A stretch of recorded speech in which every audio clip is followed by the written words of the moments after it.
Hello students, myself Vijay Srivastav. Welcome to Vijay Study Way classes. तो life process में आज हम लोग ट्रांसपोर्टेशन जो टॉपिक है वो स्टार्ट करने जा रहे हैं। तो लाइफ प्रोसेस में सबसे पहले हम लोगों ने प्रीवियस वीडियोस में न्यूट्रिशन, डाइजेशन एंड रेस्पिरेशन समझ लिया है। अब हम लोग ट्रांसपोर्टेशन पढ़ने जा रहे हैं। So let's start transportation in human beings. देखते हैं कि ह्यूमन बीइंग्स में ट्रांसपोर्टेशन की जो प्रोसेस है वो कैसे होती है, ट्रांसपोर्टेशन क्या होता है।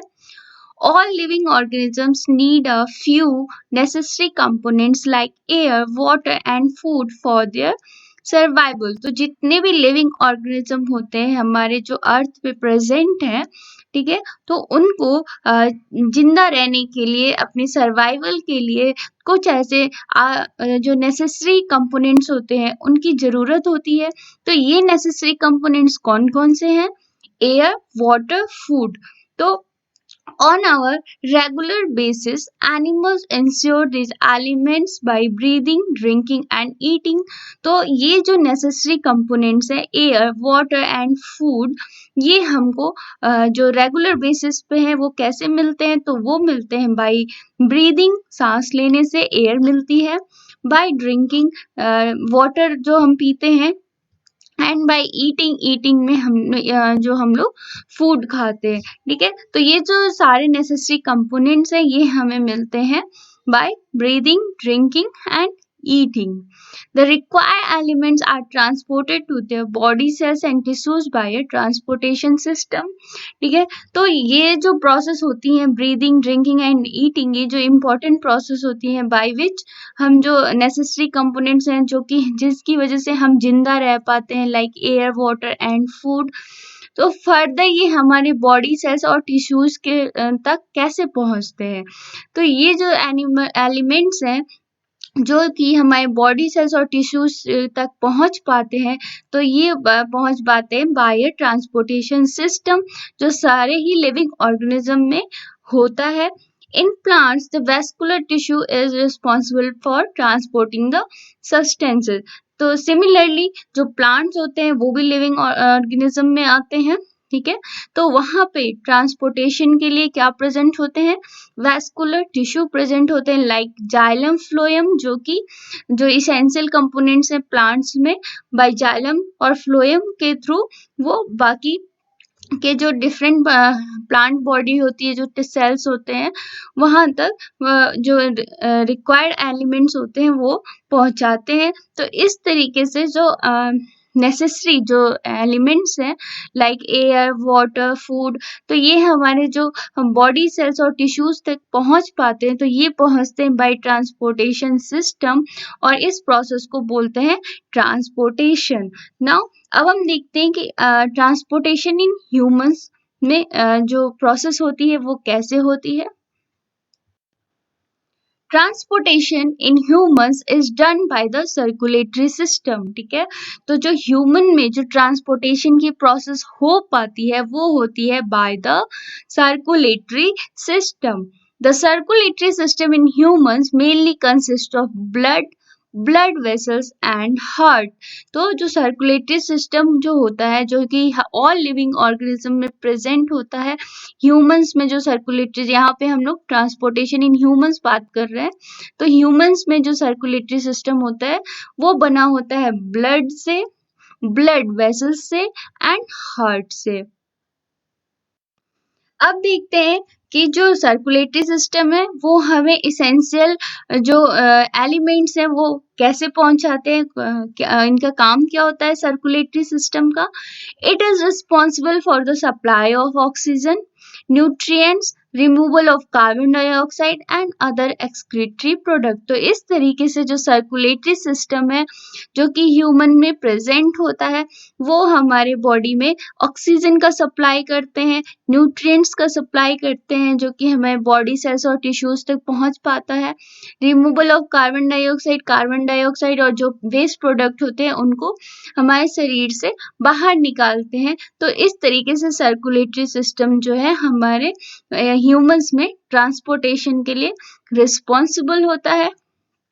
It also helps to fight the infections. ठीक है, तो जैसे कि यहाँ पे बात हुई है कि सर्कुलेटरी सिस्टम जो है वो ब्लड वेसल्स और हार्ट से बनता है। तो यहाँ पे हमें पता है कि ब्लड में जो WBCs होते हैं वो हमें इन्फेक्शन से फाइट करने में हेल्प करते हैं। तो इस तरीके से जो सर्कुलेटरी सिस्टम जो कि ह्यूमन में प्रेजेंट होता है वो इन्फेक्शन से फाइट करते हैं। ठीक है, हमारी हेल्प करते हैं। नाउ नेक्स्ट, अब हम बात करते हैं हार्ट की, जो कि सर्कुलेटरी सिस्टम का, जो कि ट्रांसपोर्टेशन का एक बहुत ही इम्पोर्टेंट पार्ट है, बहुत ही इम्पोर्टेंट ऑर्गन है। तो देखते हैं हार्ट में कौन कौन से जो पार्ट होते हैं उनको समझते हैं, डिफरेंट पार्ट्स ऑफ हार्ट को। The muscular organ which is located near the chest slightly towards the left in the thoracic region. ठीक है, तो हार्ट जो होता है एक मस्कुलर ऑर्गन होता है जो कि हमारी चेस्ट में होता है और स्लाइटली लेफ्ट होता है, हमारे जो बॉडी के लेफ्ट साइड में होता है इन द थोरेसिस रीजन और इन the thoracic cavity. The heart is the main pumping organ of the body. ठीक है, तो हार्ट जो होता है वो बॉडी का मेन पंपिंग ऑर्गन होता है, एज वेल एज ट्रांसपोर्टेशन का मेन जो ऑर्गन होता है वो हार्ट होता है ह्यूमन बॉडी में। The human heart is divided into 4 chambers which are involved in the transportation of oxygenated and deoxygenated blood. तो जो ह्यूमन हार्ट होता है वो 4 चैम्बर्स में डिवाइड होता है। अभी इसको हम लोग डायग्राम से पूरा कंप्लीट समझेंगे हार्ट को। ठीक है, तो ह्यूमन हार्ट 4 चैम्बर्स में डिवाइड होता है, जो कि इसमें जो ट्रांसपोर्टेशन की प्रोसेस होती है। ठीक है, और ये ट्रांसपोर्टेशन के प्रोसेस में ऑक्सीजनेटेड एंड डीऑक्सीजनेटेड ब्लड का जो ट्रांसपोर्टेशन है दोनों ही होता है। ठीक है, now next, the upper 2 chambers are called atria whereas the lower 2 chambers are called as ventricle। तो हार्ट के जो अपर 2 चैम्बर्स होते हैं उनको बोला जाता है अट्रिया, जबकि लोअर के जो 2 चैम्बर्स होते हैं उनको बोला जाता है वेंट्रिकल्स। इसको हम लोग डायग्राम से समझते हैं। तो यहाँ पे देख सकते हैं ये है हमारा हार्ट, जो कि एक मस्कुलर ऑर्गन होता है, हमारे चेस्ट में थोड़ा सा कैविटी में प्रेजेंट होता है। ठीक है, अब हम इसके डिफरेंट जो पार्ट्स है उसको समझते हैं। तो जैसे कि अभी हम लोगों ने पढ़ा कि जो अपर पार्ट होता है वो होता है अट्रिया, जो कि जो नीचे के 2 पार्ट्स होते हैं वो होते हैं वेंट्रिकल्स। ये इसको बोलते हैं brachiocephalic artery, then left common carotid artery, then left subclavian artery, aorta जो होता है वो लार्जेस्ट आर्टरी होती है, हमारे हार्ट की लार्जेस्ट आर्टरी बोलते हैं।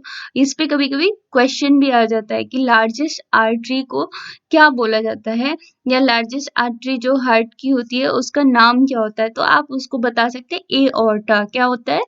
Aorta. Now next, left pulmonary arteries, left pulmonary veins, ये जो है ना आर्टरीज के नीचे ये होते हैं veins. Now left atrium, now 8 number का है जो वो है सेमील्यूनर वॉल्व्स, ये जो देख रहे हैं आप ये है सेमील्यूनर वॉल्व्स। नाउ अट्रियोवेंट्रिकुलर वॉल्व, ये जो है ये है अट्रियोवेंट्रिकुलर वॉल्व। अट्रियोवेंट्रिकुलर वॉल्व इसलिए बोला गया है बिकॉज यहाँ पे जो जो हमारे अट्रिया है, ऊपर के जो बोथ चैम्बर्स हैं और नीचे के जो 2 चैम्बर्स है वेंट्रिकल्स के, इन वॉल्व के थ्रू अटैच्ड होते हैं। ठीक है, तो इसलिए इसको बोला जाता है अट्रियोवेंट्रिकुलर वॉल्व। 10th है हमारा लेफ्ट वेंट्रिकल। ठीक है, तो ऊपर के जो पार्ट है वो सारे अट्रिया है और नीचे के वेंट्रिकल्स। तो लेफ्ट जो है वो है ventricle 10th number. And 11 septum. ठीक है, तो जो 2 चैम्बर्स जो राइट के होते हैं और जो 2 चैम्बर्स लेफ्ट के होते हैं, ये जो डिवाइड होते हैं एक मेम्ब्रेन के थ्रू, इसको बोलते हैं septum. Now inferior vena cava. तो जैसा कि अभी हम लोगों ने बोला कि जो लार्जेस्ट आर्टरी होती है उसको बोला जाता है एओर्टा, और जो लार्जेस्ट वेन होता है, ठीक है, उसको बोलते हैं inferior vena cava. Right ventricle, कॉर्डे टेंडिने, atrioventricular valve, again right atrium, right pulmonary veins, right pulmonary arteries and superior vena cava. ठीक है, तो जो वेना केवा होता है वो सबसे लार्जेस्ट वेन जो होता जाता है वो होता है। तो इसका जो आगे का पार्ट होता है उसको बोलते हैं सुपीरियर वेना केवा, और जो कि नीचे का होता है इसको बोलते हैं इंफीरियर वेना केवा। तो ये था हार्ट का जो डायग्राम था उसके बारे में, और हार्ट के डिफरेंट पार्ट्स के बारे में। आई होप आप लोगों को समझ में आ गया होगा।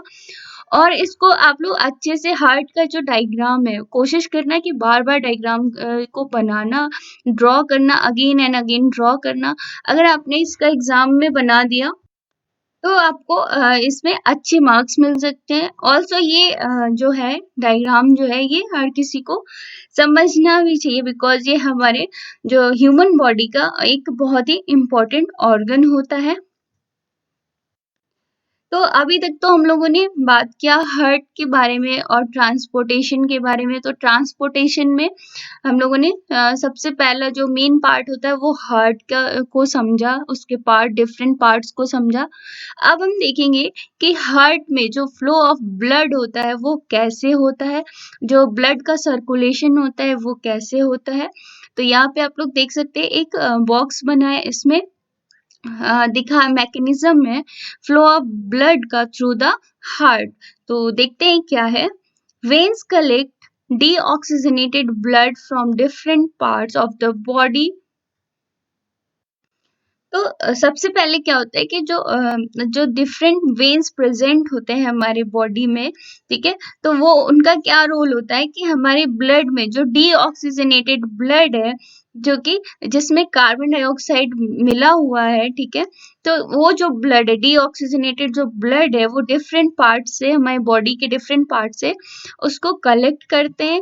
कलेक्ट करने के बाद वो हार्ट के राइट अट्रियम में लेकर आते हैं, एंड राइट अट्रियम से फिर वो डीऑक्सीजनेटेड ब्लड जो है वो राइट वेंट्रिकल में जाता है।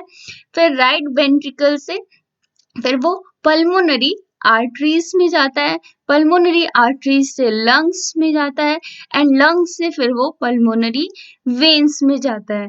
देन पल्मोनरी वेन्स जो होते हैं वो लेफ्ट अट्रियम में एंटर करते हैं। फिर वहां से ब्लड लेफ्ट अट्रियम से लेफ्ट वेंट्रिकल में ट्रांसफर होता है, एंड लेफ्ट वेंट्रिकल से फर्दर वो आर्टरीज में जाते हैं, और ये आर्टरीज जो होते हैं ये ऑक्सीजनेटेड ब्लड को डिफरेंट पार्ट्स में लेके जाते हैं। ठीक है, तो ये मैकेनिज्म होती है ब्लड सर्कुलेशन की through the heart.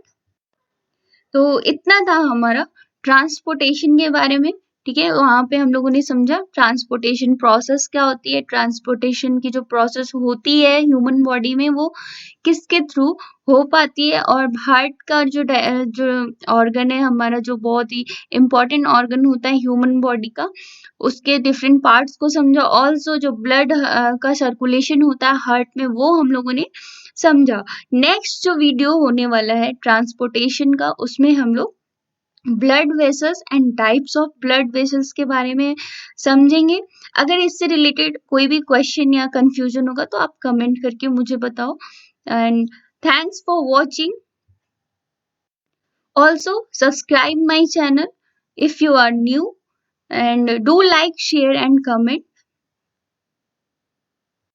Thank you so much.